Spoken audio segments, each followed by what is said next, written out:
Hello मित्रों, आप सबको नमस्कार। हम लोग बात करेंगे आज एक्ने पर। एक्ने अर्थात मुहासे। इस पर हम लोग बात करेंगे कि ये बीमारी किनको कैसे होता है और इसके लिए क्या समाधान है। होम्योपैथी में इसके लिए क्या दवाई सजेस्ट किया गया है। होम्योपैथी मेडिसिन इसलिए कि इससे कोई नुकसान नहीं है और आसानी से आपके नज़दीकी जो मेडिकल स्टोर हैं होम्योपैथ के, वहाँ पर आपको मिल जाएगा। तो हम लोग चलते हैं इसको समझने के लिए कि इस पर ये क्या है। तो ये जो बीमारी है ये खास करके युवाओं को होता है, युवाओं और युवतियों को, जो प्यूबर्टी एज में होता है। प्यूबर्टी एज जो कहलाता है वो 12 साल से ऊपर होता है, यानी, और इसको टीन एज भी बोल सकते हैं। टीन एज 13 से 19 तक होता है। तो इस एज में यानी सारे युवा युवती लगभग इससे परेशान रहते हैं, पीड़ित रहते हैं। तो हम लोग जो बात करेंगे इसी पर। ये एक्ने फेस पर होता है।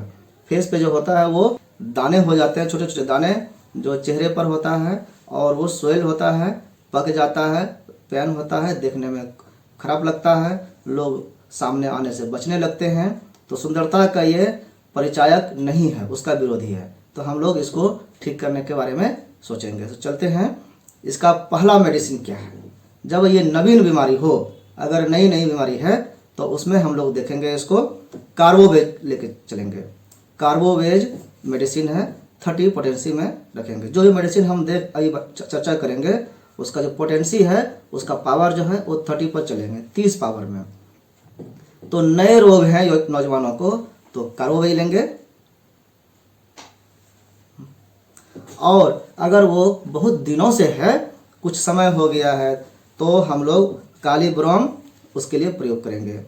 कालीब्रोम जो है ये क्रॉनिक डिजीज में काम आता है। मुहासे में जो क्रॉनिक डिजीज, क्रॉनिक का मतलब हुआ कि वो पुराना हो गया, कुछ ज़्यादा समय तक हो गया, तो उसके लिए रामबाण दवा है कालीब्रोम 30 पावर में।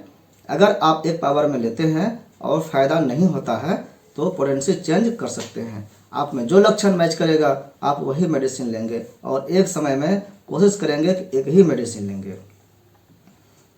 अगर चेहरे पर लाल लाल फुंसी हो तो आप कार्बो एनामेलिस ले सकते हैं।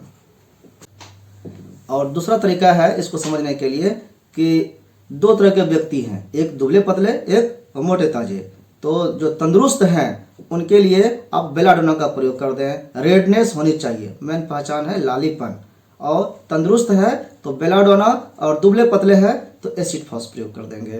तो ये दोनों में आप चुन लेंगे कि आप कैसे हैं। और दूसरी बात है कि महिलाओं में खास करके मेंस की गड़बड़ी के कारण जब ये होती है तो उसमें हम लोग पल्साटिला देते हैं। महिलाओं में पल्साटिला के बाद जो है और भी कई 3 मेडिसिन मुख्य रूप से हैं।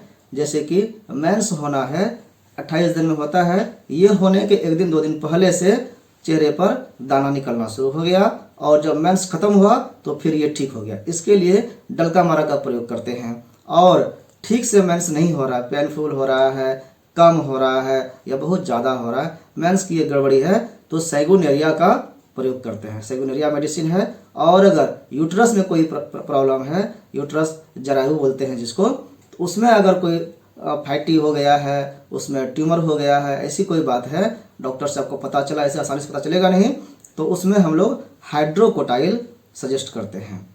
अब बात आ गई कि क्या बाहर से भी कुछ लगाया जाता है या कुछ ऐसा जो कि सिरप के रूप में पिया जाता है। तो बहुत सारे कंपोजिशन आते हैं।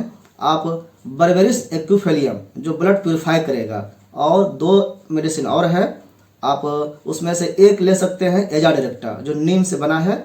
एजा डायरेक्टा और बर्बेरिस एक्यूफेलियम ये आप 10 बूंद करके आधा कप पानी में डाल करके सुबह शाम आप पी सकते हैं। और जो भी पोटेंसी वाली मेडिसिन बताए, इसको फर्स्ट टाइम मॉर्निंग में साफ जीभ पर 1 बार लेंगे, और उसके दवा लेने के बाद 1 घंटे के बाद ही आप कोई खाना खाएंगे। तो ये आपके लिए सजेशन हुआ। अगर बाहर से आप लगाना चाहते हैं, उसी बर्बेरिस एक्यूफेलियम को पानी में घोल करके आप लगा सकते हैं। आप सल्फर क्यू आती है, उसको भी आप कभी कभी लगा सकते हैं। कोई एक बात इसमें और है कि जो मेडिसिन आप ले रहे हैं हो सकता है आपको फ़ायदा करने लगे और कुछ दिनों के बाद फ़ायदा नहीं करे, तो उसमें आप बीच बीच में सल्फर यूज करना है। सल्फर 30 पोटेंसी में 1 बार, बार बार नहीं, वो 1 बार लेना है, और उस दिन कोई और मेडिसिन नहीं खाना है, या फिर रेडियम ब्रोम आप ले सकते हैं। इन दोनों मेडिसिन में किसी एक का प्रयोग करेंगे और आपका काम ठीक हो जाएगा। तो इस तरह से ये मुख्य दवाएं थी। आपको इन मेडिसिन से कुछ फ़ायदा हो रहा है तो वो भी, और अगर कोई परेशानी है या कोई अन्य जानकारी आपको लेनी है तो आप कमेंट सेक्शन में कमेंट करें, हम जरूर उसका जवाब देने का प्रयास करेंगे। तो थैंक यू।